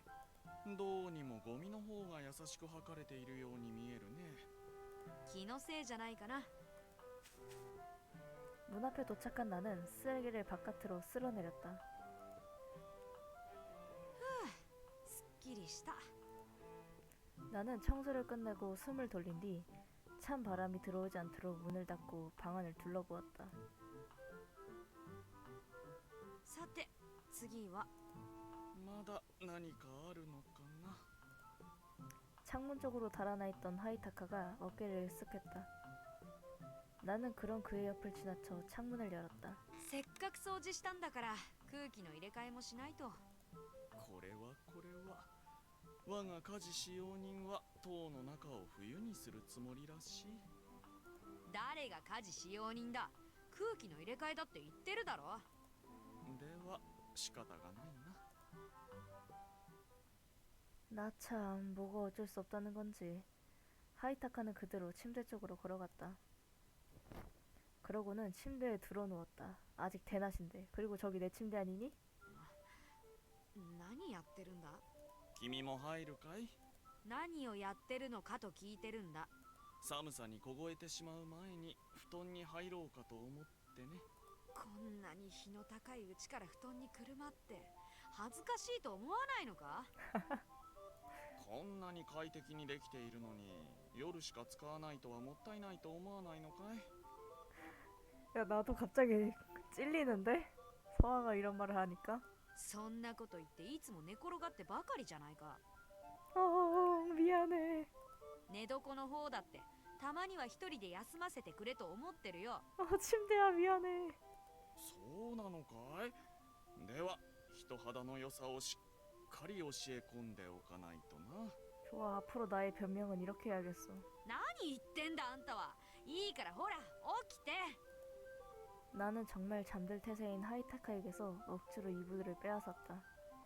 이렇게라도 하지 않으면 계속 게으름을 부릴 게 분명하다. 근데 어차피 얘 여기 안 누워있어도 게으름 부릴 거잖아. 今大切な仰せを楽しんでいるところだよ。せっかくだからシーツも洗おう。きっと夜にはよく眠れる。仰せにはタイミングがあるんだよ。今というタイミングを逃したら大切な時間は失われてしまう。 와 진짜 혓바닥 진짜 길다. ただ布団に入りたいだけなのに大行な理由をつけないでくれないかな。やれやれ。本当に君は。 어이가 없다는 듯한 목소리가 들린다 싶더니 갑자기 눈앞이 어두워졌다. 또 뭐야? よほど私に構ってもらいたいと見えるね。なんでそうなる。 하이타카의 손에 이끌린 나는 어느새 침대 위에 누워 있었다. ちょっと。それでは一緒に入ろうか。寒さに凍えてしまう前に。寒いなんて言ってないだろ。では寂しかったのかな。布団にうつつを抜かしている場合か、こちらを見ろということだろう。 진짜 고이털림. それも一言も言ってない。 어떻게든 빠져나가기 위해 몸을 일으키려 했지만 하이타카가 먼저 이불로 내 몸을 꽁꽁 싸버렸다. おや、頬が紅潮している。もしや風邪でもひいたんじゃないか。 다 알면서 이러는 게 분명해. 바로 곁에서 느껴지는 하이타카의 숨결과 뺨을 스치는 긴 머리칼이 간지럽다. 이런 건 싫어도 부끄러워할 수밖에 없잖아. やめてくれ。傍から見たらひどい光景だぞ。そうかな。微笑ましいと思うが。そんなことを思うのはあんただけだ。これが他の人間だったらなんて言うか。いつもこんなことしてるのかと怒られるぞ。いつもか。さて、どうだろうな。私には記憶がないからな。 또 이런 말로 상황 지 페이스대로 끌고 가려고, 또 얼머무리려고. 그렇게 생각하며 하이타카를 바라봤지만 그의 눈은 어딘가 먼 곳을 응시하고 있었다. 이번엔 찐이야? 텅 빈 듯한 눈빛을 보니 기억이 없다는 말이 전부 지어낸 말은 아닐 것 같다는 생각이 들었다. 하지만 그거랑 이건 별개지. どいてくれハイタカ。 이대로는 결판이 나지 않을 것 같아 목소리에 담긴 분노를 감추지 않고 말하기로 했다. 그러자 하이타카가 눈을 가늘게 뜨고는 곤란하다는 듯 내 머리칼을 매만졌다. たまには悪くない提案だと思ったんだが、人肌があるとよく眠れるだろう。そもそも昼間から寝ようとしないでくれ。では夜なら。寝てもいいけど一人で寝てくれ。中身が女だと分かっててやってるんだからなおさらたちが悪い。確かに女性を無理やりベッドに連れ込むなんて紳士的ではなかったね。 그는 그제서야 나를 도와주었고 어떻게든 침대에서 벗어날 수 있었다. 나는 이 이상 구실을 만들지 않기 위해 서둘러 창문을 닫기로 했다. そういえばさっき何を眺めていたんだ？ 책상 위에서 햇빛을 받아 빛나는 작은 유리병이 신경 쓰여 안을 들여다봤다. ああ、それか。部屋に以前からあるものだ。何も入ってないな。瓶の色は綺麗だけれど。そうだね。なんとなく光に当てたくなったんだ。 옅은 푸른빛을 띤 유리병은 정말 아름다웠지만 안엔 아무것도 들어있지 않았다. 왜 텅 빈 유리병을 보고 있었을까 하는 생각이 들었지만 햇빛을 받아 아름답게 빛나는 모습을 보니 그럴만도 하다는 생각이 들었다. どこで手に入れたんだ？覚えてないな。言うと思った。 나는 애초에라는 말의 시작으로 하이타카에게 설교를 늘어놓기 시작했다. 部屋のものをのんびり眺める余裕があるなら少しは掃除をして手入れするべきだ。普段から気にかけないから床にボロボロ羽が落ちてても気がつかないんだろ。確かに気にした覚えはないな。次に昼間から布団に潜り込まないでくれ。いい大人がみっともない。 그러게 얘는 정말 다 큰 어른인가요? 얘는 정말 20살이 넘은 거야? 그럼 좀 그런데. その上人を布団に連れ込んでごまかそうだなんてどういう神経なんだ。俺は仕事があるんだからな。多少休んだくらいでなくなる仕事ならきっと大した仕事ではないよ。働いてない人には言われたくない。正論だ。今日の君は一段と手厳しいな。塔をさまよう過去を失った亡霊に対して一分の隙もない。それそれもだ主様。すぐに亡霊だ記憶喪失だと引き合いに出して逃げるのは良くない。記憶がなくても掃除くらいはできるだろう。では明日からそのように心がけよう。 진짜의 구제불능 자식. 나는 그렇게 말하며 다시 침대에 누우려 하는 그를 서둘러 말렸다. 明日になったら忘れたというつもりだろう。とにかくシーツを洗うから布団から出て。残念だ。 그는 애처로운 얼굴로 자리에서 일어났다. 대체 이불에 왜 그렇게 집착을 하는 건지. 질렸다, 질렸어. 입 다물고 조용히 있을 땐 귀족이라 해도 믿을 정도인데 알맹이가 이러니 원. 겉모습만 두고 보면 하이타카가 훨씬 연상일 텐데도 라반이나 레비 쪽이 더 어른스럽다는 생각이 든다. では仕方がない。君の布団を借りるとしようか。 아, 침대는 따로 있는 거구나. 何言ってるんだ、貸さないぞ。 정말 어처구니가 없다. 어처구니가 없네. 너무 힘들다 쟤. 하이타카의 지금 얘만 지금 세 번째야 스토리를 봐야 되는 거잖아. 이거 너무 힘들어. 화가 나 막 시종에 대해. 妙なことを聞くね。いかにも私には日々勤労に勤しんでいる従者が一人いる。従者はとても勤勉だが時折無茶をする嫌いがあってね。あまり心配はかけさせないでほしいところだ。凍ったパンの扱いもわからない亡霊の身では一人で生きていけないのだから。こんな回答で構わないかな。 15개 넘었을 것 같은데 한번 이거 볼까? 아니면 여기 거 이거 볼까? 2장까지는 가지 말고 여기 사이드 스토리랑 이거 다 읽고 한번 주점 가봅시다. 소문, 무슨 소문일까? 오늘도 평소처럼 흐린 하루인데 비교적 따뜻한 날이라서 그런지 걷기가 편했다. 어디를 갈까 생각하며 걷고 있자니 등 뒤에서 무언가가 부딪히는 것이 느껴졌다. 아야. 邪魔だよ。 エリック。邪魔とは随分だな。自分からぶつかってきておいて。あ、エリック。あんたか。道理で泥臭いと思った。 이대로 내버려두면 언젠가 또 험한 꼴을 당하겠지. 그렇게 되기 전에 확실히 주의를 주는 게 좋을까 싶은 생각을 하는 동안에도 엘릭은 계속해서 주변을 둘러보고 있었다. 何か探し物？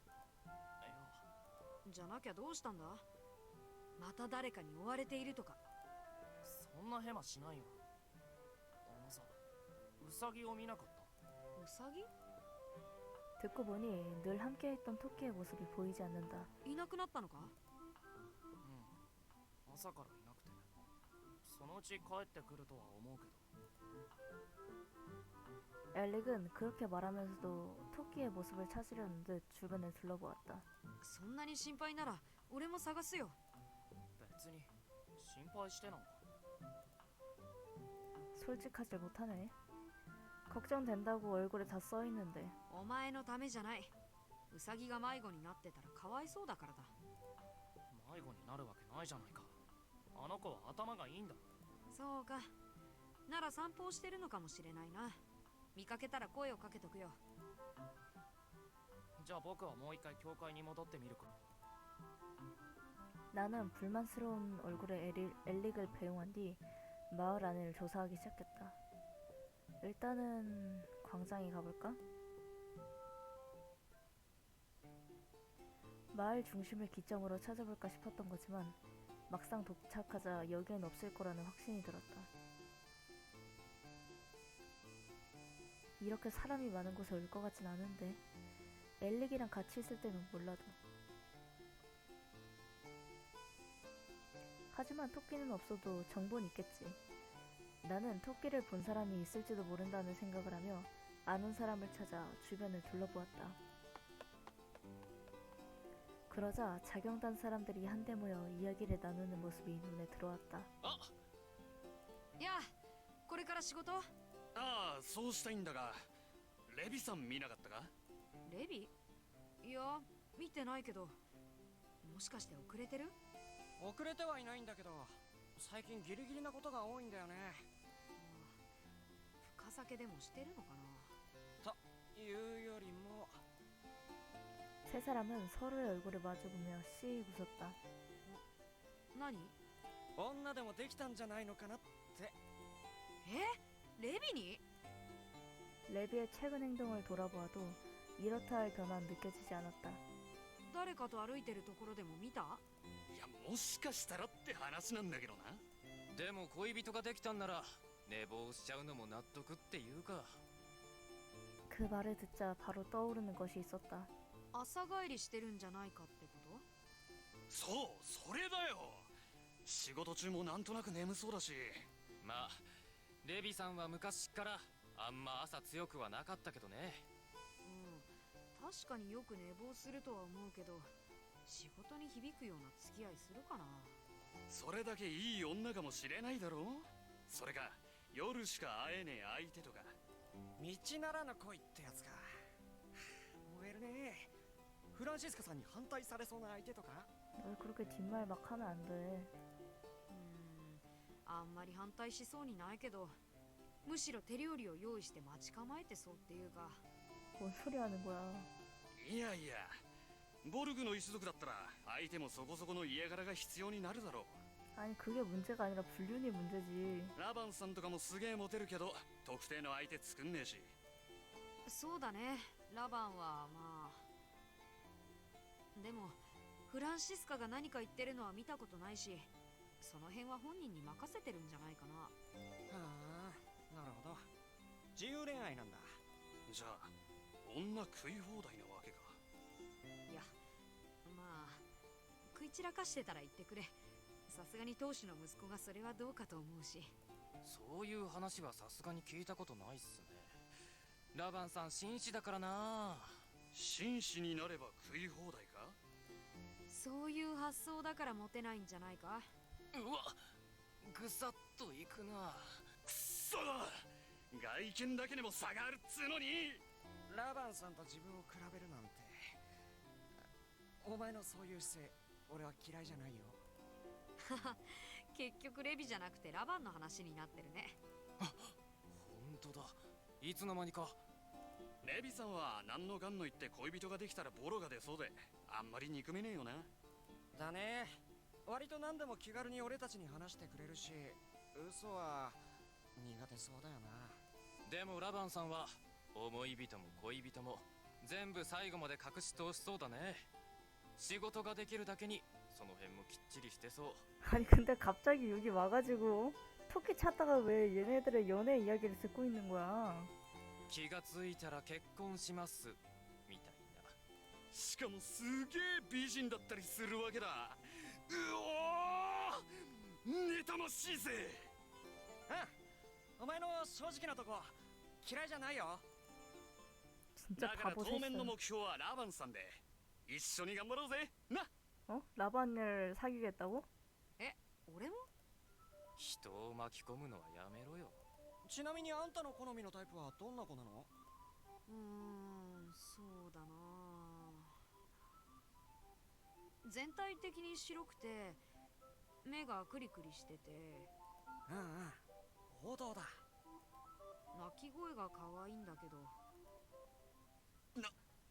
鳴き声？ 이건 뭔 소리야? 意外と大人。結構足が速いんだ。足？ 아 토끼 말하는 거구나. そういうウサギを探してるんだけど見なかった？ 아 진짜. 見てないよ。見かけたら捕獲じゃないや、声かけとくよ。頼むよ。それじゃあちょっと探してくる。レビによろしく。 와 쉽지 않은 상대인데? 와 서하 엄청난 상대네. 이야 대단한데? そっちもウサギさんによろしく。ありがとう。あいつはあれでいいのかもしれねえな。 안 보이네. 꽤 오랫동안 찾았는데. 마을 안을 돌아다니며 찾다 보니 파르즈 일족 저택 근처까지 오고 말았다. 오면 안 되는 건 아니지만 볼급 파버린 내가 이곳에 있는 건 썩 자연스러운 모습이 아니다. 일단 교회로 돌아가 볼까? 엘릭이 와 있을지도 모르니까. 교회로 돌아가려던 내 발을 붙잡은 건 파르즈 청년단 사람들의 목소리였다. じゃあその後始末は誰が？ 誰？ ルーガス様に決まってるだろ。この話は本人には言うなよ。なの言えるわけないだろしかしあの人も意外と苦労症だな。顔には一切出さないが実は不満を抱えてたりするのか。 루거스 연애 이야기도 듣나? だから女を作らせろなんて話も出るんだろ。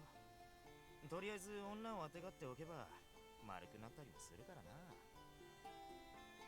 おいおい、こんな話ルーガス様に聞かれたらどうなることやら。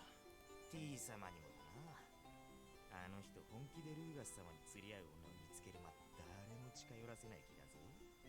そこまで独占欲が強い妹君を持つのも男としては少し気の毒だな。 T 様もそのうち縁談が組まれたりするんだろうか。え、お前まさか。まさか。はあ？違うぞ。俺はただ T 様が心配なだけだ。 왠지 나중에 진짜로 사귀게 될 것 같은 그런 스토리. 手を出したらルーガス様に殺されるな。 와, 서로가 서로에게 독점력을 느끼는 남매. 違うと言ってるだろ。 여기서도 이런 이야기를 듣게 되다니. 훔쳐들은 셈이 되었지만 이야기를 들어보니 볼그 일적도 파르즈 일적도 상황은 크게 다르지 않은 모양이다. しかし午後の取り立て憂鬱だな。俺は欠席ということにならんかな。 그래도 얘네들도 사람의 양심은 남아있는 거구나. たく仕事はきっちりやれよ。そうなんだがこのところ気がめいる仕事が多くてな。 이야기는 여기까지만 듣고 슬슬 저택을 떠나는 게 좋겠다. 하지만 이런 이야기를 듣고 있으면 볼그 일족과 파르즈 일족도 좀 더 사이좋게 지낼 수 있지 않을까 하는 생각을 하게 된다. 그게 가능하다면야 이렇게 고생하는 일도 없을 텐데. 마을을 한 차례 돌아본 뒤 교회로 돌아왔다. 엘릭은 아직 밖을 살피고 있는 모양인지 모습이 보이지 않는다. 하지만 교회에는 그의 모습 대신 토끼다. ウサギ、ここにいたのか。探したんだぞ。あ、いや責めてるわけじゃないんだ。エルリックが心配してたからな。きっとまだ街中を探しているはずだ。よし、じゃあロレンスに伝言を残して俺たちは迎えに行くか。 응, 역시 귀여워. 새하얀 털에 동그란 눈, 귀여운 소리로 울며 발이 빠른 아이. お前が人間だったらきっとモテただろうな。 이러네.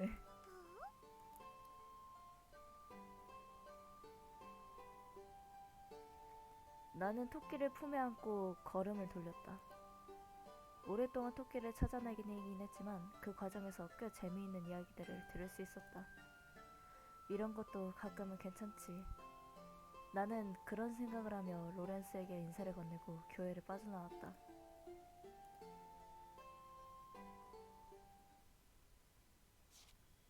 좋아요. 파르지 저택이 개방되었어. 와우.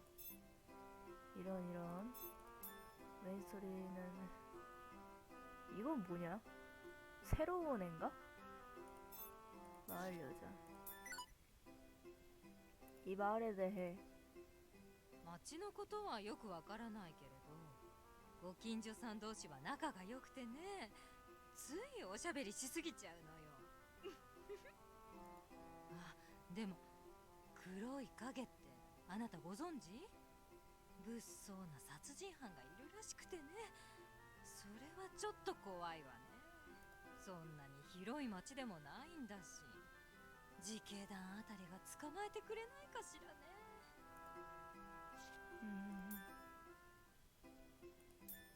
중년 여자 이야기로 들어가야죠. 高慢で乱暴な人たちだよ。ボルグの人たちだったら絶対力でねじ伏せるようなことはしないさ。若い人たちもすぐ騒動を起こしてね。あんまり騒ぎがひどくなると死人が出ることだってあるんだよ。 아니 전혀 평화롭지 않다고 이 마을. 이 평화로운 마을 라이팅 이거 누가 치고 다니는 거야 이 가스라이팅을. でもこの町は昔からボルグとファルジで対立しているし、深く根付いたものだからしょうがないのかもしれないね。 아니 쇼가 나이 이거 이런 말로 넘어갈 수 있는 문제가 아니잖아. 지금 사람이 죽고 있는데. 무서운 사람들이네. 파레 저택도 아예 한번 보자. 아니 이거 얘네랑 인터뷰할 수 있는 거야? 올가랑 인터뷰 너무 무서운데. 로더스 먼저 보자. 좋아하는 음식에 대해 이런 거 묻는 거냐고. それを聞いてどうする 혼나잖아. 特にあげるべきものはない 아니 성실하게 대답해주네. だが甘いものはあまり得意ではないな 아 짧아. 좋아요. 올가 씨한테는 아무래도 상대 그거를 묻겠죠? 民というのは力で抑えねばならぬ。 와 진짜 미쳤네. だがボルグはそれを良しとしない。奴らは考えが甘いのだ。昔からな。ファルジにとっては取るに足らん一族だ。 미쳤네. T 좋아하는 음식 뭐야? 好きな食べ物？私が好きなのは甘い蜂蜜がけのビスケットですわ。とっても甘くて美味しいものですの。機会がありましたらあなたも食べてみてはいかがかしら。あれを食べるととても幸せな気持ちになれますわよ。 뭔가 볼그도 그렇고 파르지도 그렇고 형제랑 남매랑 서로 좋아하는 게 되게 다르네. 올가의 시종. 이 말에 대해 この町についてでございますか。ファルジの一族に仕える身ですので私から言えることはほとんどございません。ですがおそらくあなた様がこの町に対して抱いている感情と私が抱いている感情にそう差異があるとは思えませんね。 빠져나가는 솜씨봐. 그러니까 올가 옆에 붙어있겠지. 파르지 일족하냐. 私どもはファルジの一族に仕える身。ボルグのことを考える暇がありましたらファルジの一族の皆様へ貢献する方法を考えます。ボルグなんて野蛮な方たちのことなんて考えるだけ無駄ですよ。 여기 진짜 무섭다. 왜 이렇게 무섭지? 표정을 한번 돌려보죠. 골동 본점. 何をお探しですかな。 30개 있어서 2개 할 수 있네. 백합 문장이 난 이게 제일 궁금해가지고 이거 한번 사보고 싶은데. 네. ありがとうございます。 교회와 관련된 거구나. 아하. 어떻게 쓰는 건데? 난 파르지 별로 싫으니까 볼그 한번 열어 또 보고. ありがとう。またい。 지금 그거 하는 건 없는 거고. 나중에 열리는 건가? 땡글로그. 이견. 딱히 뭐가 없네요. 그러면은 벌써 거의 2시간이니까 한 번 더 끊고 가야겠다. 지금 이거 0.5기로 하고 메인 스토리는 또 다음에 하는 걸로. 왜냐면 지금 제가 또 배가 너무 고파요. 아침에 지금 바로 일어나가지고 밥도 못 먹고 갑자기 미연실을 하고 있어. 이 장에는 뭔가 새로운 친구가 나올 것 같죠? 맞지? 아직 보이지 않았던 친구 누굴지. 얘? 근데 왜 탑에서 얘 얼굴이 있는 거지? 안 나오지 않았어? 이상한 일입니다. 아무튼 여기까지 하고 잠깐만 저장을 좀 해야겠는데. 세이브. 세이브를 할 수가 없어. 2장 들어가고 세이브를 하겠습니다.